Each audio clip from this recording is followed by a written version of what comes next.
천국은 장소의 개념도 있지만 통치의 개념도 있다. 그래서 우리가 지금 통치의 개념으로 본 천국에 대해서 우리가 지금 나누고 있는 중입니다.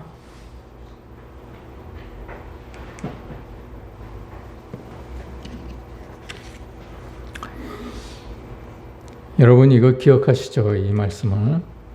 누가복음 17장에 보면 바리새인들이 하나님의 나라가 어느 때에 임하니까 하고 물으니까 예수님께서 대답하여 이르시되 하나님의 나라는 볼 수 있게 임하는 것이 아니요 또 여기 있다 저기 있다고도 못하리니 하나님의 나라는 너희 안에 있느니라. 너희 안에 within 이 속에 있다는 얘기예요.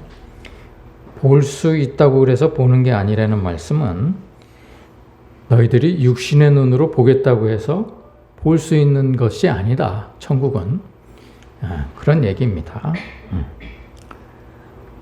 우리가 육의 눈으로는 천국을 볼 수가 없습니다. 영의 눈으로 보든지 아니면 우리 마음속에 천국을 느끼든지 그렇게 할 수 있습니다. 나중에 우리가 죽어서 천국에 가게 되면 아마도 우리가 영의 눈으로 천국을 보게 될 것입니다. 자, 통치의 개념으로 본 천국의 첫 번째는 우리가 어떠한 마음을 가져야 된다고 그랬습니까? 심령이 가난한 사람. 심령이 가난하다는 말이 무슨 말이라고 그랬죠? 내가 아무 생각이 없거나 아니면 물질적으로 궁핍한 것이 아니라고 그랬습니다. 생각이 없는 게 아니에요. 자신의 영적인 파탄, 자기가 정말 죄인임을 깨닫고 하나님 앞에서 아무 쓸모가 없는, 하나님께 내놓을 것이 하나도 없는 무익한 그러한 사람을 인식하고 정말 나는 하나님밖에 살 길이 없구나. 이거를 느끼는 사람이라고 그랬습니다. 이것이 바로 심령이 가난한 자입니다. 심령이 가난한 자는요, 이러한 죄에 대해서 자기가 그동안에 하나님 앞에 정말 무익하다라는 그 죄 앞에 애통해야 하는 자들을 얘기합니다. 그러니까 자기의 지정의를 통해서 자기 지식도 쌓고 자기의 지혜로 만들고 그것을 경험으로 삼고 이것들을 수년간 쌓고 쌓아서 상아탑같이 만들어 놓은 그것들이 정말 하나님 앞에서 내놓을 것이 하나도 없다는 것을 결국은 느끼고 애통해하는 것을 얘기합니다. 교회에 다니다 보면요, 성령의 9가지 열매를 맺어야 된다는 말씀은 듣고 말씀을 보고 그대로 실천을 하려는 사람이 있습니다. 사랑, 희락, 화평, 오래 참음, 자비, 양성, 충성, 온유, 절제 이것들을 하기 위해서 자기가 노력하는 사람들이 있어요. 노력한다고 되는 게 아닙니다. 거듭나면 이것이 자동적으로 이루어집니다. 이 상태를 주님은 원하시는 것이죠. 두 번째, 애통하는 자는 천국을 얻을 수 있습니다. 여기 가로로 친 본역을 제대로 해석한 것을 잘 보고 이 뉘앙스를 좀 잘 보셔야 됩니다. 복이 있도다 너희 애통하는 자들이여. 이게 호의 복수로 쓰였어요. 관사라고 그랬죠. 그래서 복이 있도다 너희 애통하는 자들이여. 왜냐하면 이 호티 이게 어디 나오죠? 주기도문에 나옵니다. 주기도문에 대개 나라와 권세와 영광이 아버지께 영원히 있사옵나이다 할 때 우리말로는 대개라고 그렇게 해석을 했지만 대개가 아니고 왜냐하면 이런 뜻입니다. 왜냐하면 나라와 권세와 영광이 아버지께 영원히 있기 때문입니다. 그때 이 호티입니다. 왜냐하면 너희가 위로를 받을 것이기 때문이다. 이 얘기입니다. 주님이 우리가 애통해야 될 때를 알려주셨어요. 그때가 언제입니까?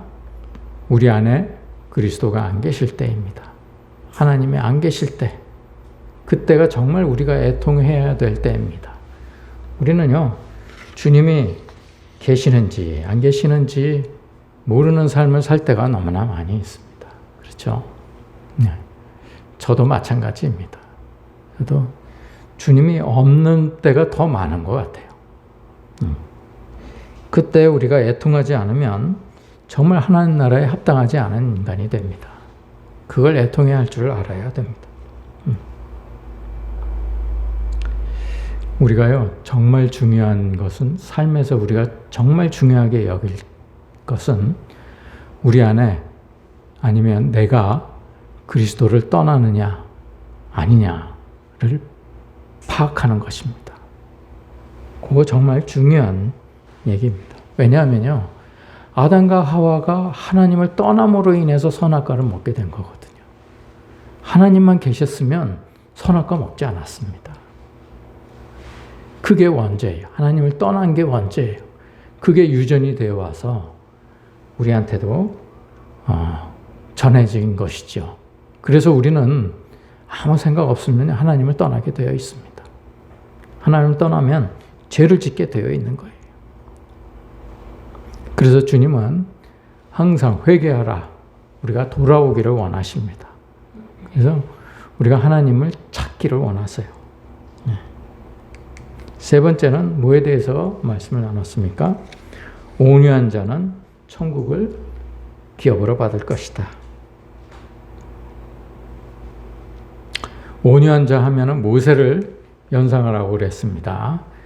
성경에서는 분명히 모세를 온유한 자라고 이렇게 설명을 하시기 때문에 그렇죠. 온유한 자가 어떤 자라고 그랬습니까? 자기가 행사할 수 있는 어떤 힘이나 권세나 권력을 함부로 남용하지 않는 자를 뜻한다고 그랬습니다. 힘이 없는 사람을 의미하진 않습니다. 힘이 있되 그거를 잘 가려서 사용하는 사람을 얘기합니다. 뭐 저주거나 양보하거나 이런 사람을 온유한 사람이라고 얘기하지 않습니다. 자기는 그런 것들을 충분히 다스릴 만한 힘이 있는데 그거를 섣불리 쓰지 않는 사람들을 얘기합니다. 혼의 기능인 지정의가 있죠. 우리가 지정의는 다 있습니다. 그런데 그 지정의가 있되 그 지정의를 함부로 남용하지 않는 사람을 얘기합니다.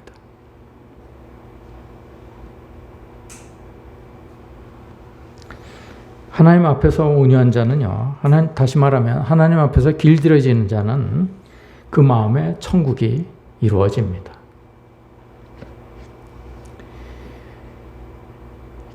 온유한 자는요, 무슨 일을 만나든지 하나님께서 그 일을 해결해 주실 것을 믿는 자들을 얘기합니다.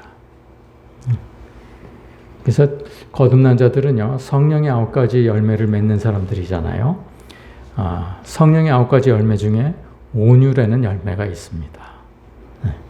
그래서 거듭난 사람은 성령의 9가지 열매를요, 동시에 맺는 사람입니다. 그 어느 것 하나만 가지면 온유한 성령의 9가지 열매를 맺는 사람이 아니고요. 거듭난 사람은 9가지 열매가 동시에 맺히는 사람입니다. 그래서 어떤 사람을 만날 때 어떤 경우에는 온유함을 갖게 되고 어떤 경우에는 오래 참음도 갖게 되고 이런 마음을 갖게 되는 것이죠. 그게 상황에 따라서 자기 마음속에서 저절로 이루어지는 것입니다. 네 번째는 의에 줄이고 목마른 자는 천국을 소유합니다. 주님이요, 물을 길러 온 사마리아 여인에게 이렇게 얘기를 하세요.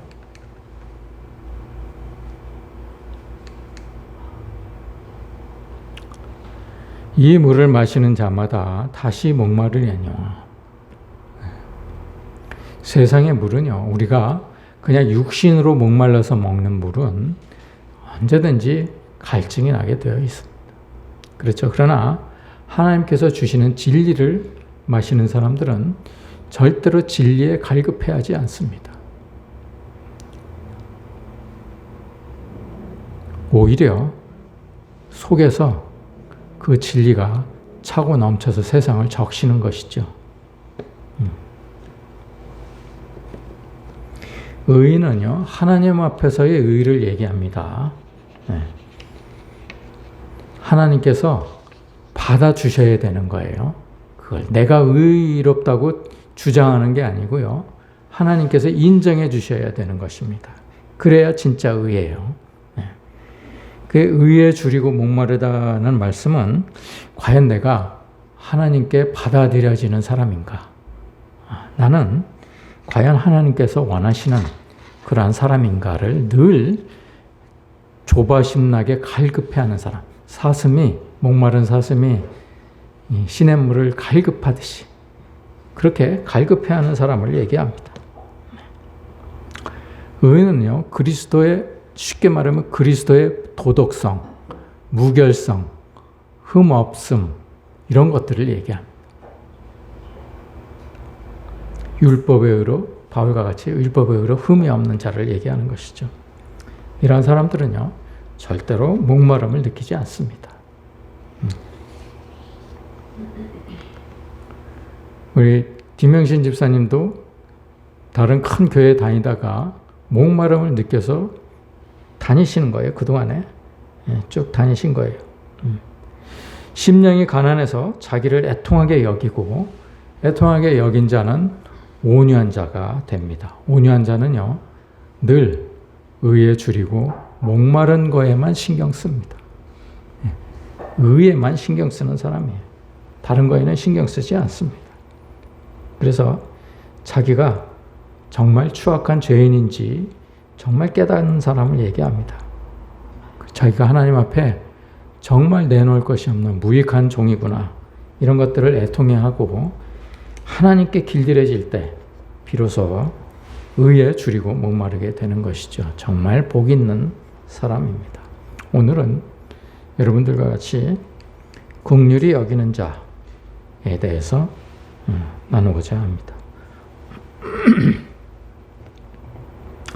예수님께서 이 땅에 전하신 복음은요, 전부 천국 복음입니다.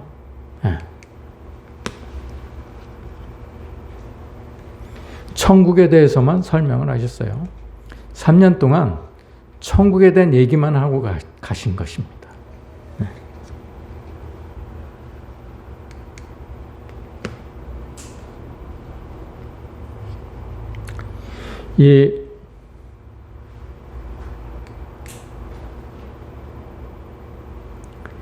제가 이게 글씨가 이제 지금 깨졌는데요. 왜 깨졌는지 아무리 봐도 알 수가 없더라고요. 그런데 오늘 찾았습니다. 저 컴퓨터가 헬라어를 읽질 못하는 거예요. 제 컴퓨터에도 다 읽는데 요즘 그 한글 앱은 다 헬라어도 히브리어도 다 읽는데 막 이 산지 오래돼서 그런 것 같습니다. 앱이 깔린 지가 오래돼서 그런 것 같아요. 이 앞에 마카리오리라는 말이 있습니다. 복이 있도다. 아까 설명을 들었죠?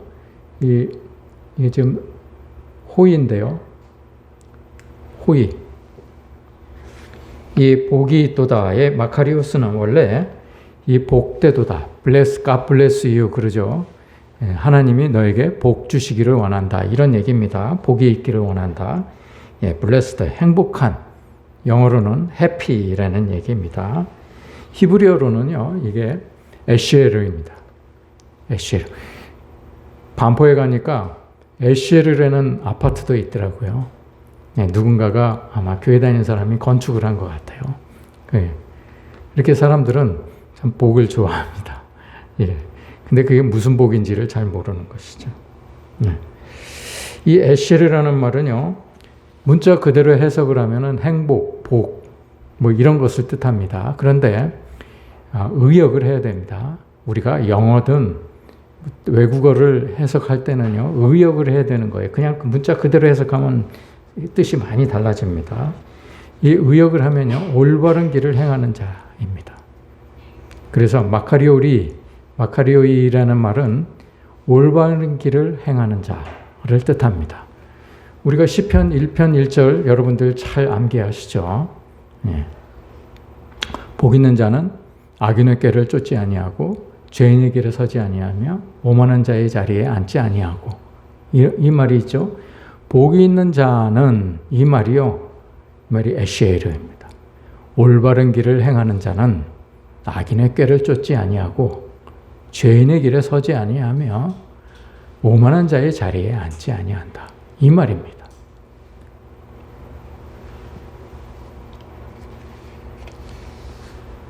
하나님은요, 상한 심령의 예배를 결코 무시하지 않으십니다. 그래서 상한 심령의 예배는 하나님의 마음을 움직인다고 그랬습니다.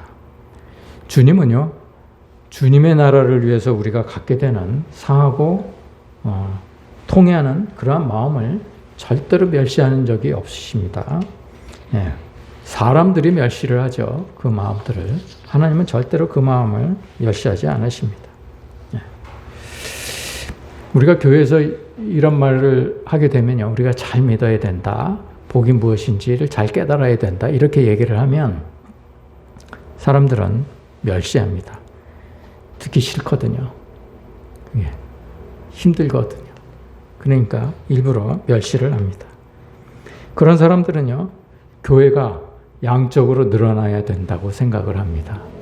그래야 우리 교회가 복을 받았네. 이렇게 얘기를 합니다. 그렇다고 숫자가 적다고 복을 받은 교회는 아닙니다. 예.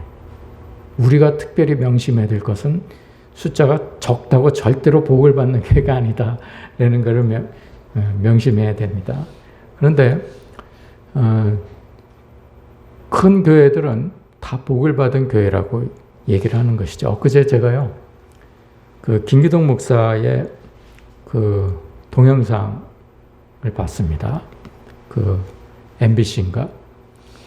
PD 수첩에 나온 그 김기동 목사의 그 두 얼굴이라는 그 제목을 가지고 방영을 한 동영상을 봤는데, 제가 그동안에는요, 김기동 목사가 귀신론을 주장하는 사람 아닙니까? 네. 교회도 엄청 크죠. 저는 이단이라고 생각하지 않았습니다. 맞는 틀린 얘기가 아니거든요. 저 귀신이 없는 게 아니거든요. 예. 귀신은 분명히 있습니다. 우리는요, 귀신을 잘못 해석하는데 귀신은 사탄의 종입니다. 그래서 우리가 제사를 지낼 때 유교적인 관습으로 제사를 지낼 때 귀신이 와서 밥을 먹는다고 밥에다가 숟가락을 이렇게 꽂고 막 그러지 않습니까? 그런데요, 귀신 그 조상이 와서 먹는 게 아니에요. 예, 귀신이 우리를 유혹하는 것이죠. 귀신이 오는 것이지 조상이 오는 건 아닙니다.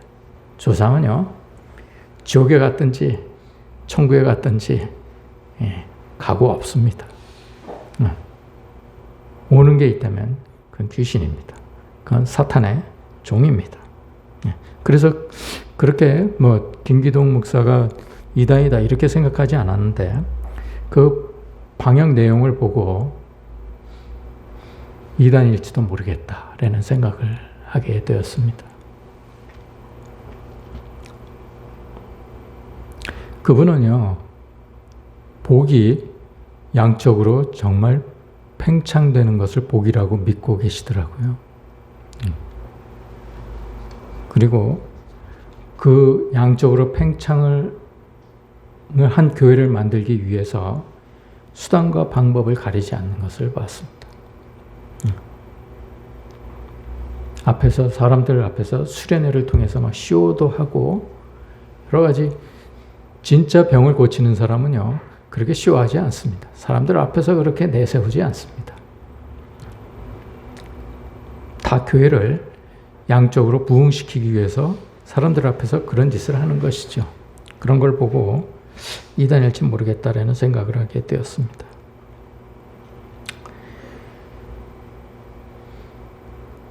그런 교회에 다니는 사람들은요, 다른 교회 사람들을 보면 제일 먼저 물어보는 게 그 교회는 교인 수가 몇 명입니까? 이렇게 물어봅니다. 그리고 딱 붙이는 말이 또 하나 있죠. 애들은 빼고.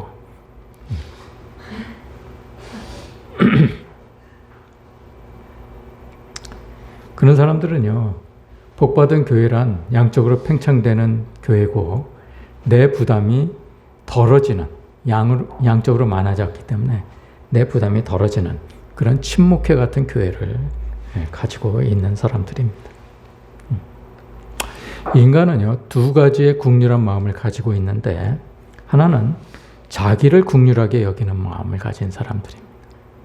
두 번째는 타인을 국률이 여기는 마음을 가진 사람들입니다. 양과 염소의 마음입니다. 성경에 보면 양은 천국에, 염소는 지옥으로 구분을 하시는 마태복음 25장의 말씀을 여러분들 잘 아실 것입니다. 네. 양의 마음을 가진 사람들은요, 자기보다 타인을 더 국률이 여기는 사람입니다. 그러나 염소의 마음을 가진 사람들은 타인보다 자기를 더 국률이 여기는 사람입니다. 저는요, 어릴 때부터 정말 착하고 선한 마음을 가지고 있는 줄로 착각하고 살아왔습니다. 왜냐하면 제가 어릴 때요, 우리 집에 온 거지는 절대로 그냥 돌려보내지 않았습니다. 뭐래도 들려서 보내지 절대 그냥 보내지 않았어요. 예. 돈도 제가 용돈 모아놓은 용돈을 이렇게 주기도 하고, 없으면은 때를 써서라도 어머니한테 받아가지고 주기도 했습니다. 그래서 저는 정말 제가 착하고 선한 사람인 줄 알았어요. 그렇게 살아왔죠. 그런데 자라면서요, 성장을 하면서 이 남을 돕는다는 게 어쩌면 나한테 피해가 될 수도 있겠구나 라는 그러한 지식을 얻게 되었어요. 미국에 가면요, 길가에서 이렇게 다쳐가지고 쓰러진 사람을 함부로 도와주면 안 된다고 그래요. 거기는 그 의료보험이 굉장히 비싸기 때문에 의료보험에 안 든 사람들이 참 많지 않습니까? 그런데 함부로 도와줬다가 그 사람이 갑자기 나한테 죄를 뒤집어 씌울 수도 있다는 얘기. 이 사람 때문에 그랬습니다라고 자기가 치료는 받아야 되겠는데 그 치료비가 너무 비싸니까 그거를 사고로 위장하는 것이죠. 그렇게 해서 뒤집어 씌울 수 있다고 그래가지고 함부로 도와주면 안 된다고 그러더라고요. 근데 뭐 실제로 그런지는 잘 모르겠어요. 제 처남이 그 미국에 유학 갈 때 그 남의 차를 받았어요. 고속도로에서. 남의 차를 받았는데 자기가 어찌할 바를 몰라가지고 처음 당하는 사고인데다가 미국에서 그런 일을 당하니까 얼마나 놀랬겠습니까? 어찌할 바를 몰라가지고 차에 가만히 있었대요. 그러니까 차에 받친 사람이 내려와가지고 너 괜찮냐고 물어보더래요. Are you okay? 물어보더라는 거예요. 그래서 자기가 정말 그 미국 사람들이 선하다는 사실을 정말 그때 깨달았다라고 얘기를 하더라고요. 그러니까 꼭 그렇게 나쁜 일만 벌어지는 것은 아닌 것 같습니다. 그런데요, 제가 언제 제가 착하지 않고 선하지 않는다는 것을 알았냐면 한 10년 좀 넘었는데요. 저희 아파트에 그때 우리가 밥을 먹고 다 치웠습니다. 한 시간이 제 기억으로는 한 9시 정도 됐을 때였어요. 밥을 먹고 다 치우고 거실에 이제 앉아 있을 때 우리 부부가 앉아 있고 애들은 이제 방에 가 있을 때입니다. 그러니까 우리 가족으로 봐서는 굉장히 안전한 때였죠. 애들 다 들어왔지, 밥 다 먹었지, 치웠지. 제일 안전적인 때이지 않습니까? 그런데 초인종 소리가 났어요. 그래서 제가 이 밤중에 누가 찾아왔을까? 그러고 누구세요? 그랬더니 뭔가 중얼중얼 거리는데 무슨 소리인지를 도저히 알아들을 수가 없었어요. 그래서 문을 열었습니다. 문을 열고 나서요, 제가 정말 깜짝 놀랐습니다. 문을 열고 나니까 머리가 이렇게 막 긴 산발을 한 여자가 딱 서 있는 거예요. 예. 근데 그 행색이요, 너무 막 얼굴에 막 그 더러운 것도 묻고, 행색이 정말 그 초라한 그런 여자가 밤중에 바깥에 서 있으니 정말 얼마나 놀랬겠습니까? 야, 낮에도 아니고. 근데 얘기를 들어보니까 남는 밥이 있으면 좀 달라는 거였어요.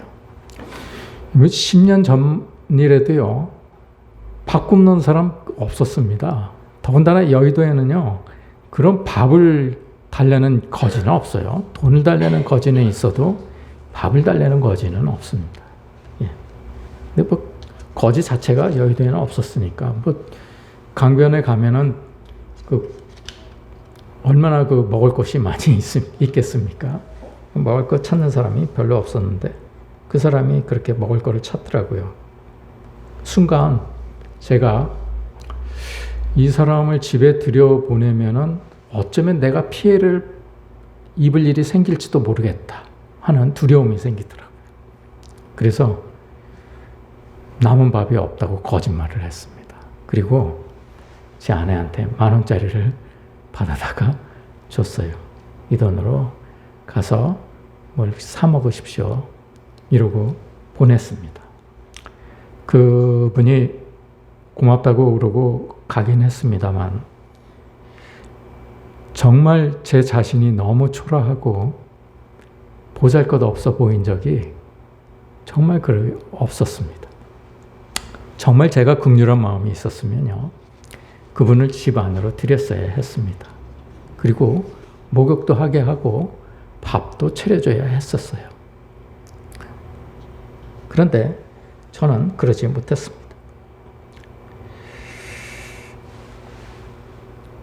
그때 제가 깨달은 거는요, 내가 가지고 있는 긍휼함이라는 것은 나한테 피해가 가지 않는 범위 내에서 내게 유익할 때에만 긍휼함이다라는 생각을 하게 되었습니다. 내가 가진 긍휼함은요, 진짜 온전한 긍휼함이 아니었습니다.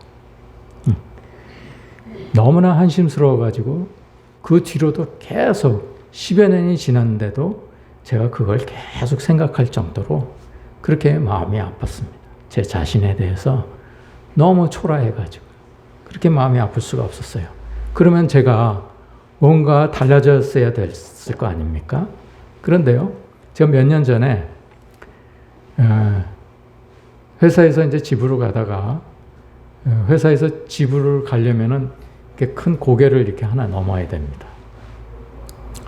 그런데 고개를 넘어가려고 보니까 반대편 차선에 차가 뒤집어져 있는 거예요. 비탈이 이제 심했으니까 아마 급커브를 꺾었는지 차가 뒤집어져 있는데 어떤 사람, 그 차에 탄 사람으로 추정되는 사람이 밖에 나와서 망연자실하게 앉아 있더라고요. 근데요, 그러면은 제가 차를 세우고 그 사람 도울 길을 찾아야 했습니다. 그렇지 않습니까? 제가 긍휼함이 있었다면 그 사람이 뭐가 필요한지, 119에 전화는 한 건지, 경찰에 전화는 한 건지, 병원에 전화는 한 건지, 그 알아봐야 됐지 않았습니까? 그런데요, 저는요, 아이고, 안 됐다, 이런 생각을 하고 그냥 지나쳤어요. 저한테 시간 낭비라는, 시간 허비라는 그러한 두려움이 있었던 것이죠. 그리고 제가 그 사람을 잘못 도우면 또 제가 경찰서에 또 왔다 갔다 뭐 조서도 꾸며야 될지도 모르겠고, 이러한 그 불편함 때문에 그냥 지나친 거예요. 저는요, 어쩔 수 없는 죄인일 따름이었습니다. 제가 아무리 후회하고 아무리 반성해도 소용이 없습니다. 제 안에 긍휼함이 없는 거예요. 긍휼함이란 남을 불쌍하게 여기는 마음을 가지고 도와주는 것을 얘기합니다. 도와주는 것까지가 긍휼함이에요. 돕지 않고 그냥 불쌍한 마음만 가지면은 그것은 당연한 마음입니다. 누구나 가질 수 있는 마음이죠. 긍휼함이라는 것은 끝까지 돕는 것을 얘기합니다. 강도 만난 사람을 도와준 사마리아 사람처럼 선한 사마리아 사람처럼 끝까지 돕는 것을 얘기합니다. 우리가요, 진도에 여행을 가기로 했습니다. 그러면 진도에 가서도 약속 시간을 지키는 것도 긍휼함을 갖는 거예요. 모든 사람들의 불편함을 주지 않기 위해서 배려하는 것도 긍휼함이죠. 그 다음에 자기가 다른 사람들한테 피해를 주지 않기 위해서 체력을 보강한다든지 운동을 한다든지 여행 가기 전에 이렇게 하는 것도 긍휼함을 갖는 것입니다. 꼭 불쌍한 사람들을, 어려운 사람들을 돕는 것만이 긍휼함이 아닙니다. 우리는요, 매사에 긍휼한 마음을 가져야 되는 거예요. 모든 사람을 대할 때 긍휼함을 가져야 됩니다. 왜냐? 예수님께서 그렇게 하시고 돌아가셨기 때문에 그렇습니다. 살다 보면 교만한 사람들도 있죠. 주로 이제 겉모습만 보고 남을 판단하는 사람들이 그렇습니다. 되게 이런 사람들을 보면요, 대개 돈과 직결이 되어 있습니다. 그래서 상대방을 바라볼 때 돈으로 사람을 판단하는 거예요. 이 사람이 나보다 돈을 잘 버는 사람이냐, 못 버는 사람이냐. 그 다음에 돈을 벌어도 나보다 편하게 돈을 버는 사람이냐, 육체적으로 어렵게 돈을 버는 사람이냐로 판단을 하는 것입니다. 이런 사람들이 교만한 마음을 갖기 쉽죠. 그런데요, 이러한 교만한 사람을 볼 때에도 그 사람에 대해서 우리가 긍휼한 마음을 가져야 되는 거예요. 불쌍하고 측은한 마음을 가져야 되는 것입니다. 거기까지 우리가 도달해야 됩니다. 우리는요, 교만한 사람을 보면 분노가 치밀어 오르지 긍휼함을 느끼지는 않습니다. 그렇죠? 누가 나를 폄하한다거나 낮추어 본다든지 그러면 제 안에 화가 일어나지 긍휼한 마음이 일어나지는 않습니다. 왜 그렇습니까? 우리가 거듭나지 않았기 때문에 그렇습니다. 거듭난 사람들은요, 그러한 사람을 볼 때에도 불쌍하고 측은한 마음을 갖게 됩니다. 이 긍휼이라는 단어가요, 엘레에몬이라는 말인데요. 여러분들이 이런 단어까지 암기하실 필요는 없어요. 자비로운, 인자한, 동정심 많은 그런 뜻입니다. 이게요, 주님께서, 그리스도께서 가지신 자비를 뜻합니다. 성경에서 말하는 긍휼이란, 엘레에몬이라는 말은 주님이 가지신 마음이에요. 토마스 왓슨 목사라고 계십니다. 이분이 성공회 목사님 맞으시죠? 스테반 차녹하고 같이 통역을 한 분인데, 제 기억으로는 성공회 목사, 영국의 성공회 목사였던 것 같습니다. 이분이요, 사랑과 은혜와 긍휼은 아주 의의 좋은 형제가 같이 사는 것을 얘기한다. 그렇게 표현을 했어요. 그래서 이렇게 정의를 내립니다. 사랑은 주는 것이라는 거예요. 자기의 가장 소중한 것을 주는 거라고 얘기를 합니다. 은혜는 전혀 받을 자격이 없는 사람에게 베풀어주는 그러한 호의라고 설명을 합니다.